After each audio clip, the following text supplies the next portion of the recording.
سلام الناس. اليوم نحضر معكم فوكاتشا تجي زوينه.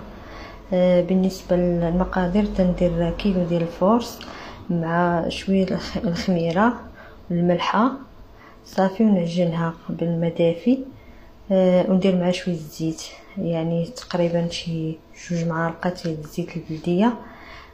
صافي ونعجنها مزيان، تكون عجينه مطلوقه.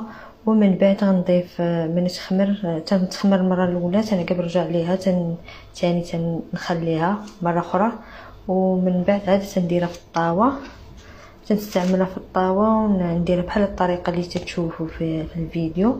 نضيف معها شويه بصله شويه زيتون. المهم الفوكاتشا راه زوينه تجيكم على حسب الوليدات دابا مع دخول المدرسي غتعجبهم ويدوها مع الصباح. المهم ياكلوها في الوقيته ديال الميريندينا، وشي ياكلوها كبار وصغار، هي تعجب الكل.